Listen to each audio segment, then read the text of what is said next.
Bon samedi à tous, une petite vidéo sur le marché de la crypto. Ce samedi, c'était un feuilleton FTX, mais digne d'une série Netflix incroyable. Bitcoin reste bloqué dans les 16 867. Ethereum tient bien les 1000 $ pour l'instant. Solana dans les 15 dollars. On va voir le feuilleton FTX qui est impressionnant. Regardez les différents investissements ou acquisitions qu'il a fait. Sam Bankman. Via par exemple la société Alameda Research. Regardez tous les investissements qu'il a fait. Bien sûr, Polygon, Messari, Solana, forcément, ça a impacté Solana. Également, FTX a acheté, bien sûr, le plus connu Blockfolio, c'était portefeuille crypto, 150 millions de dollars.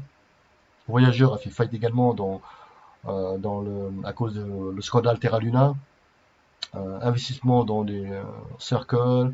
Circle, c'est la société qui gère en fait le stablecoin USDC.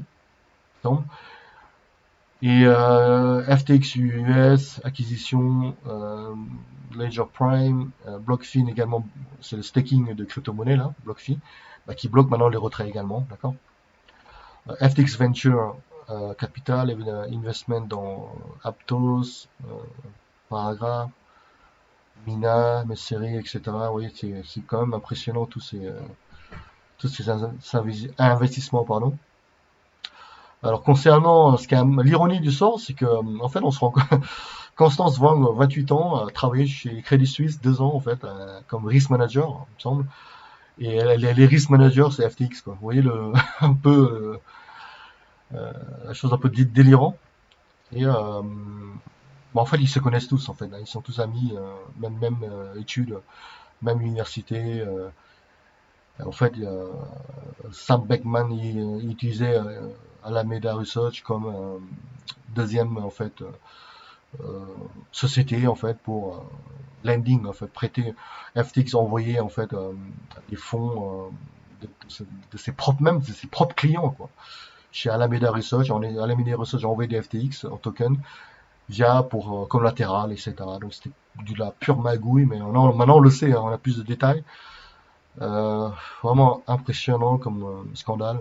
Après, on découvre qu'il avait des liens avec la SEC Gensler. Donc, d'après Tom qui a tweeté, là, ça c'est à vérifier, hein, il pense que il est en train de négocier secrètement avec la SEC pour être régulé aux États-Unis, pour avoir le monopole, en fait, dans l'exchange monopole régulé, etc. Après, sa mère, on découvre que sa mère est à fond en politique. Elle a levé des fonds, en fait, elle a créé une société à Silicon Valley et elle a, bien sûr, les fonds elle a financé, elle a donné pas mal d'argent à la campagne de Biden, démocrate. Également, Sam Bankman a donné 37 millions de dollars à Biden. Euh, Incroyable. Et là, on découvre que 134 sociétés FTX, bon, voilà, il a créé tellement de sociétés, tout ça en faillite, déclaré faillite. Comme par hasard, le hack de 400 millions de FTX, l'argent qui disparaît. Euh, la balance est à zéro, d'accord. Tous les fonds ont été drainés. C'est vraiment incroyable. J'espère que Netflix va faire un film dessus, hein, comme Netflix a l'habitude. À la fin, on découvre qu'ils s'enfuient en Argentine, hein.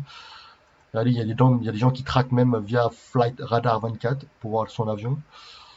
Il fuit en Argentine parce qu'au Bahamas, it appears that he may have fled to Bahamas for Argentina during the night. Donc,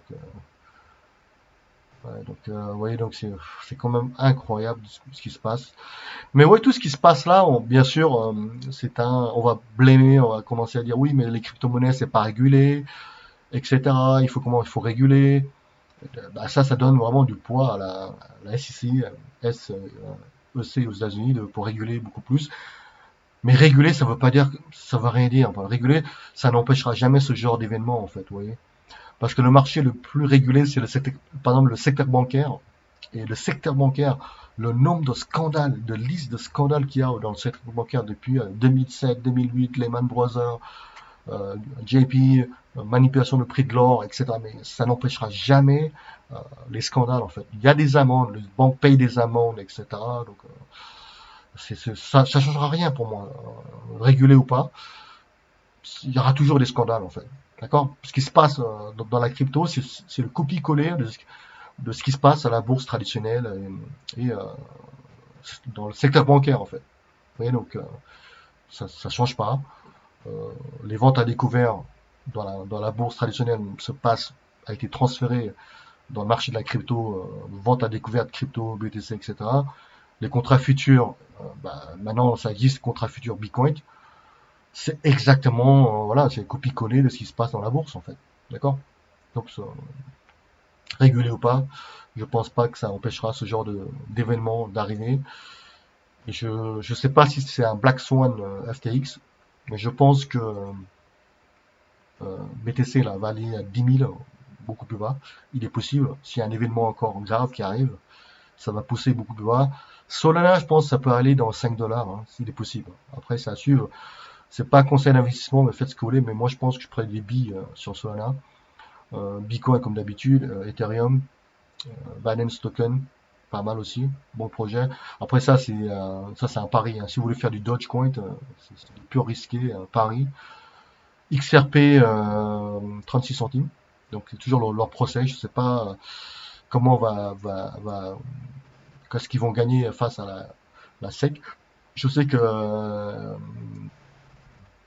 il y avait une société qui s'appelle LBA, le token LBR là, LBAY. Je crois qu'ils ont perdu leur procès contre la SEC. Et donc, XRP, ça c'est vraiment à suivre.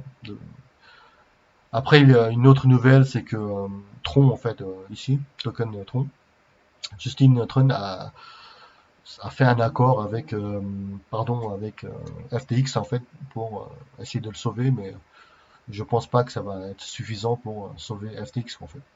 Vous voyez, c'est en fait autorise des retraits de tokens, de différents tokens à un taux, à un ratio 1 pour 1, etc. Donc après, là, pour voir les détails en fait sur Twitter. Twitter, c'est pour ça que c'est extraordinaire. Après, la moralité de l'histoire, c'est que ce soit votre argent en banque ou en crypto dans un exchange, c'est pareil. La banque pourra bloquer votre argent, d'accord, pour faire des retraits, des transferts de monnaie. La banque bloque même votre achat des cryptos. Certaines banques vous empêchent d'acheter de la crypto, d'accord. Une fois votre argent laissé en banque, ça ne vous appartient plus. Et ça, c'est à comprendre, d'accord. La crypto-monnaie, c'est pareil. Une fois que vous déposez votre crypto-monnaie dans un exchange, ça appartient à l'exchange. L'exchange peut faire ce qu'ils veulent de votre Bitcoin, prêter à d'autres exchanges, bloquer vos retraits. C'est ce qui se passe en ce moment. D'accord? Il se passera toujours. Et donc c'est très risqué en 2023 en période de bear market. Ça va être très très chaud d'avoir de laisser vos cryptos dans un exchange. C'est pour ça qu'il faut avoir un ledger euh, un physique lorsque il faut détenir vos clés privées et vous serez maître en fait de votre propre Bitcoin, propre crypto-monnaie. Alors évitez les exchanges, c'est pas faites ce que vous voulez, hein. Si vous les laissez dans l'exchange, c'est votre problème. Mais il est important d'avoir un ledger, quelque chose de portefeuille physique où vous êtes maître de votre propre crypto-monnaie. Faites-moi un commentaire, également un like si vous aimez cette vidéo.